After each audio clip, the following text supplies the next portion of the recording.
Introduction about the parasitology. So बात करें अगर पैरासाइटोलॉजी इंट्रोडक्शन की, उससे पहले हम थोड़ा सा देख लेते हैं। Study of the micro organism is called microbiology, जो कि बहुत पहले बता दिए गए। कोई भी ऐसा micro organism means small organism, small जो कि हम अपने माइक्रोस्कोप से देखते हैं, अगर वो माइक्रो ऑर्गेनिज्म हम स्टडी कर रहे हैं तो वो किस फील्ड में आता है? माइक्रोबायोलॉजी के अंदर। Micro means small, bio means living, वो कोई भी चीज जो लिविंग हो, और माइक्रो और लॉजी उसकी स्टडी कर रहे हो तो माइक्रोबायोलॉजी। ओके, सो ये वर्ड यहां से लिया गया है।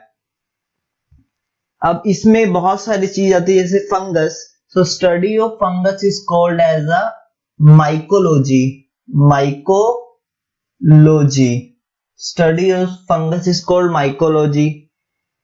बैक्टीरिया की स्टडी को क्या कहते हैं? बैक्टीरियोलॉजी। वायरस की स्टडी को कहते हैं वायरोलॉजी। इसी तरह पैरासाइट की स्टडी को कहते हैं parasitology. Okay, so study of parasite is called parasitology. पर यहां पे एक चीज देखने वाली बात है कि मेडिकल पैरासाइटोलॉजी और सिंपल पैरासाइटोलॉजी में क्या डिफरेंस है? Study of parasite which infect, ध्यान रखें इस वर्ड को, उन पैरासाइट की स्टडी जो ह्यूमन बीइंग को, यानी किसी इंसान आदमी को कोई डिजीज कॉज करती है, तो उसको हम मेडिकल पैरासाइटोलॉजी के अंदर काउंट करते हैं। और किसी भी पैरासाइट के अंदर हम क्या क्या चीज देखते हैं? उसकी एक तो मॉर्फोलॉजी, लाइफ साइकिल, पैथोजेनेसिस, कि वो क्या कॉज कर रहा है, क्या डिजीज कैसी दिखने में है, रैशेज है या कहीं से कुछ ट्रॉमा टाइप का बन चुका है। सो वो फिर उसको डायग्नोज करते हैं लैब के अंदर कि कौन सा पैरासाइट है, क्या सिस्टम के कारण और किन टेस्टों के कारण हम इसको बोलेंगे पर्टिकुलर पैरासाइट है। उसके बाद उसकी ट्रीटमेंट देखते हैं क्योंकि पेशेंट को ठीक भी करना है। और फिर हम दो चीजें हैं ये, एक तो ट्रांसमिशन, ये देखते हैं कि ये कैसे ट्रांसमिट हो रही है, कैसे बीमारी फैल रही है। जैसे मलेरिया एग्जांपल लेते हैं, कैसे ट्रांसमिट होती है कि हम पानी अगर रख देते हैं किसी पॉन्ड्स वगैरह में खुला और वो बहुत दिन का पड़ा रहता है तो फिर उसमें मच्छर ग्रो हो जाते हैं, ठीक है। सो ट्रांसमिशन को हम स्टॉप करते हैं उन जहां जहां वो जिस कारण वो पैदा हो रहे हैं उस कारण को हम स्टॉप कर देते हैं। सो इस तरीके से ट्रांसमिशन हमें पता होना चाहिए कि कैसे ट्रांसमिट हो रही है। उसके बाद आती है प्रिवेंशन ऑफ डिजीज। ये भी बहुत इंपॉर्टेंट है कि अगर डिजीज हम आने ही ना दे, ठीक है। और ट्रांसमिशन प्रिवेंशन दोनों एक दूसरे से मिले जुले ही हैं, ठीक है। अब हम बात कर लेते हैं कि जो भी कोई पैरासाइट है, each parasite has two names. Scientific name आपको जैसे पता ही होगा कि एक उसका जीनस नेम होता है आगे और पीछे स्पीसीज नेम होता है, ठीक है। तो अगर बात करें कि किस तरीके से लिखा होता है तो ये एग्जांपल है, नीचे आप देख सकते हो एंटोमीबा हिस्टोलिटिका, जैसे कि लिखा हुआ है ये एंटोमीबा हिस्टोलिटिका। जेनेरिक नेम अगर बात करें हम, यानी आगे वाला ये जो एंटोमीबा आगे ये जेनेरिक नेम होता है, ठीक है। तो इसकी बात करें तो ये इनिशियल लेटर इसका, यानी ई आप देख सकते हो ये कैपिटल लेटर में है। सो इनिशियल लेटर हमेशा कैपिटल में रहेगा, किसका? जेनेरिक नेम का। और अगर बात करें स्पीसीज नेम, यानी जो पीछे वाला इसका पार्ट आप देख सकते हो हिस्टोलिटिका, ये स्मॉल लेटर में है। और आप देख सकते हो कि थोड़ा इटैलिक है, यानी थोड़ा टेढ़ा में लिखा हुआ है। तो ये किसी भी पैरासाइट, और अगर मैं बात करूं डायरेक्टली कि साइंटिफिक नेम इस तरीके से लिखा जाता है। सो अब देख लेते हैं कि होस्ट पैरासाइट रिलेशनशिप। किसी भी अगर हम बात करें कि होस्ट की और पैरासाइट रिलेशनशिप, यानी वो किस तरीके से कोई दो चीज आपस में किस तरीके से रिएक्ट कर रही है या किस तरीके से व्यवहार कर रही है, उसको हम किस चीज में देखेंगे, ये हम देखते हैं इसमें।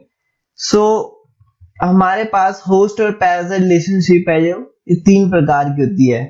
सिम्बायोसिस, नेक्स्ट है कमेंसलिज्म और अगला है अपना पैरासिटिज्म। ठीक है, सो बात करें सिम्बियोसिस की, तो इसमें host where both partner benefits.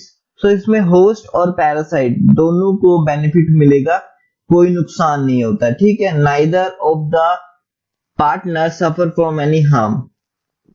अगर बात करें दूसरे वाले की कमेंसलिज्म में, तो इसमें है कि एन एसोसिएशन, एक ऐसी जोड़ी जिसमें पैरासाइट को बेनिफिट होता है पर अपने होस्ट को, उसके होस्ट को कोई नुकसान नहीं होता। जिसका कॉमन एग्जांपल है, अपनी स्किन में बहुत सारे बैक्टीरिया, बहुत सारे ऑर्गेनिज्म माइक्रो हैं जो कि हमको कोई नुकसान नहीं करते, पर उनको है कि रहने की जगह मिलती है और अपना खाना पीना करते हैं। ठीक है, और अगला आता है पैरासिटिज्म।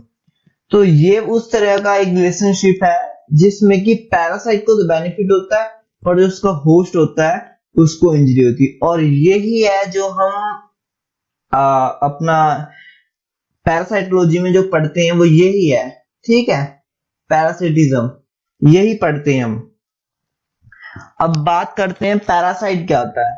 सो पैरासाइट एक ऐसा ऑर्गेनिज्म है जो कि डिपेंड करता है दूसरे ऑर्गेनिज्म पे। ठीक है, उसके जिंदा रहने के लिए, पैरासाइट को जिंदा रहने के लिए एक जगह चाहिए जिसको हम होस्ट कहते हैं।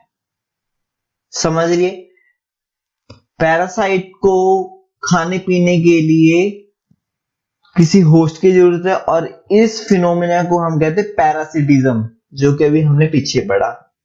अब बात कर लेते हैं पैरासाइट्स, जो कि माइक्रो पैरासाइट्स होते हैं और मैक्रो पैरासाइट्स होते हैं। अगर बात करें माइक्रो, तो वो स्मॉल होते हैं, देन यूनिसेलुलर होते हैं, यानी उसमें एक ही सेल से बना होता है। और उसके एग्जांपल है, जैसे कि आपने अगर पता हो तो मैं ऑलरेडी ये चीज डिस्कस कर चुका हूँ माइक्रो वाले बैक्टीरिया की कुछ वीडियो में, कि बैक्टीरिया यूनिसेलुलर है। ठीक है, और इसमें जो हमारा पैरासाइट के अंदर आता है वो है प्रोटोजोआ। सो पैरासाइट के अंदर जो माइक्रो पैरासाइट, या हम बात करें कि स्मॉल जो होते हैं वो प्रोटोजोआ होते हैं, और यूनिसेलुलर भी प्रोटोजोआ होते हैं। अब बात करें मैक्रो पैरासाइट, जैसे कि नाम बता रहा है, मैक्रो मींस बिग। सो ऐसे ये लार्ज होते हैं। दूसरा मल्टी सेलुलर होते हैं, ये एक सेल से नहीं बने होते हैं।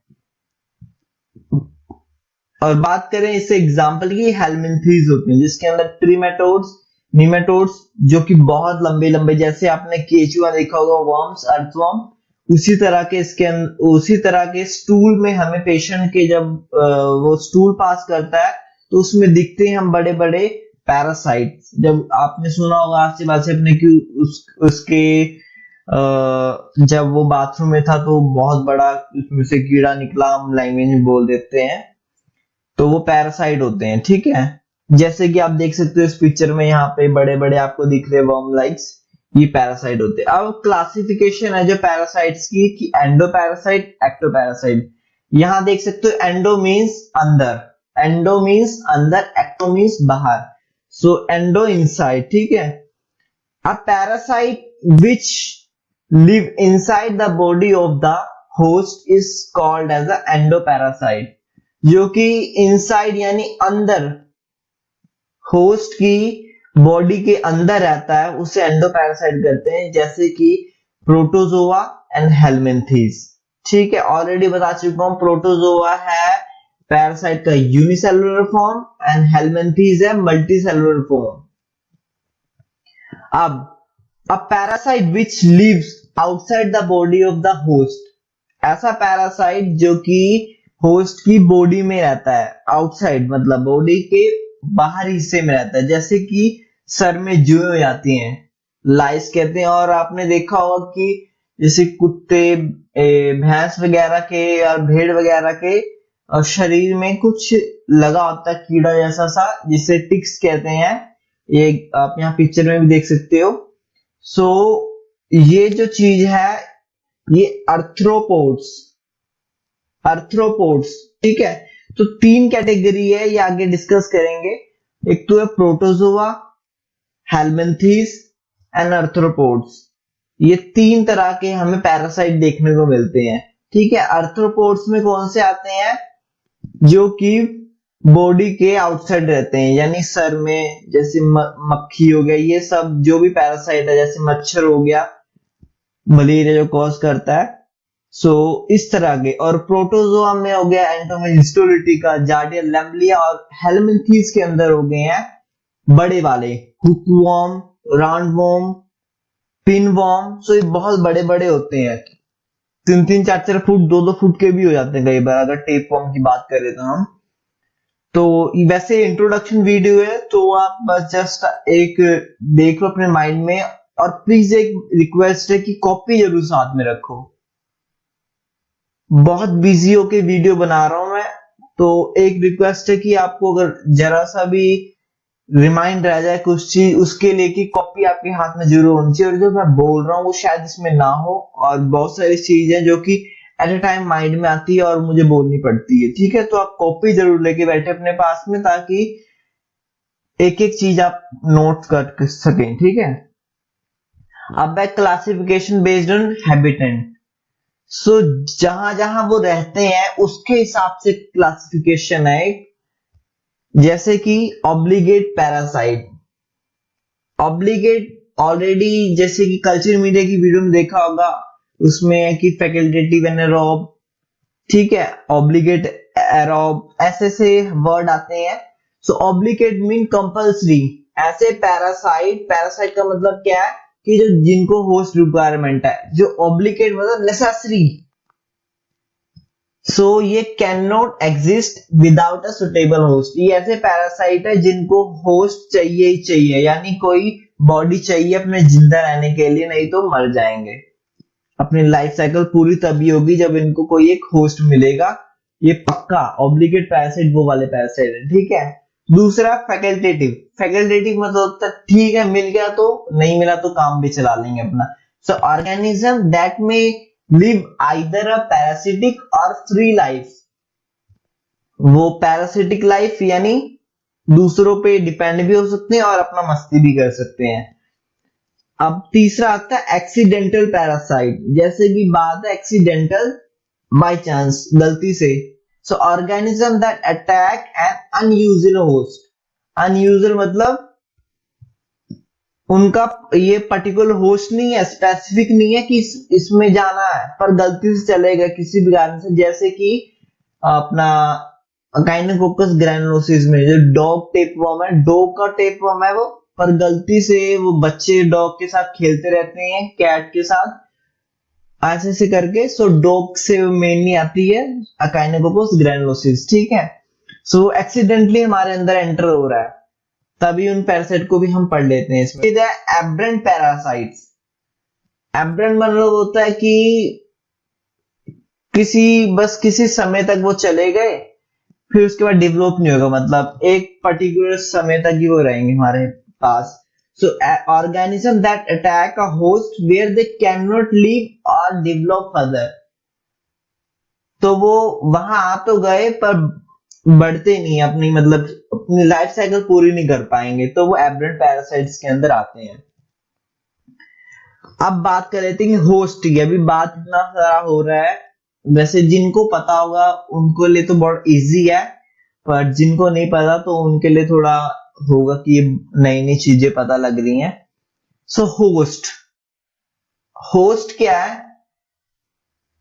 होस्ट आप समझ लो कि एक घर है जहां पे बंदा रहता है, और जो बंदा है वो पैरासाइट है, होस्ट उसका घर है, वहीं पे वो खाना खाता है, वहीं पे सब कुछ करता है। तो इसमें होस्ट की जो बात कर रही है, जो वो जनरली होस्ट होता है ह्यूमन बीइंग। ठीक है, आगे होस्ट भी कितने टाइप के होते हैं हम पढ़ेंगे, पर मेनली ह्यूमन बीइंग होता है। अब पढ़ लेते हैं होस्ट क्या होता है। An organism which provide stay to the parasite, यानी जो उसको रहने की जगह देता है कोई भी ऑर्गेनिज्म, वो होस्ट कहलाता है। And provide the nourishment and shelter to the parasite, उसको खाना भी देता है और रहने की जगह भी देता है। किसको? पैरासाइट को। ठीक है, उसको होस्ट कहते हैं। समझ आ रहा होगा? तो होस्ट क्या होता है? डेफिनेटिव होस्ट और इंटरमीडिएट होस्ट। वैसे बहुत तरह के होते हैं, पर ये दो तो आपको मतलब पता ही होंगे, चाहे कितना ही कोई अभी डिप्लोमा फर्स्ट ईयर में हो या बीएससी के, उसमें तो पता ही होना नेसेसरी की पता होना ही चाहिए। So definitive host, intermediate host. Definitive जैसे कि डेफिनेट, पक्का। सो ऐसा होस्ट कौन सा होता है? जिसमें अडल्ट लाइफ होती है। हार्बर्स मीन कि वो अपनी अडल्ट लाइफ उसके अंदर व्यतीत करा है। डेफिनेटिव होस्ट में अडल्ट लाइफ होती है एक तो, और जो उसमें जो बच्चे पैदा होते हैं सेक्सुअल रिप्रोडक्शन से होते हैं। वो दो तरह की रिप्रोडक्शन होती है, सेक्सुअल और एसेक्सुअल। एसेक्सुअल होती है बर्डिंग से, और जो सेक्सुअली होती है वो होती है विदाउट बर्डिंग, उसमें इंटरकोर्स मतलब पैरासाइट के अंदर होता है। ठीक है, तो वो डेफिनेटिव होस्ट में अडल्ट लाइफ यानी अडल्ट स्टेज मिलेगी हमें, बच्चे नहीं अडल्ट, और सेक्सुअल रिप्रोडक्शन। एग्जांपल देख लेते हैं। फीमेल एनोफ्लीज मॉस्किटो, क्या कॉज करता है? फीमेल एनोफ्लीज मॉस्किटो, सबको पता होगा, ये तो कॉमन है, मलेरिया पैरासाइट। सो ये डेफिनेटिव होस्ट है किसका? प्लाज्मोडियम स्पीसीज का। यहाँ पे बात देख लो ध्यान से, जो प्लाज्मोडियम है, ये प्लाज्मोडियम ये है पैरासाइट। ठीक है, इसको मान लो ये है बंदा, और जो बंदा इस मॉस्किटो के अंदर जाएगा और अपना खाना खाएगा। ठीक है, यहाँ पे इंटरमीडिएट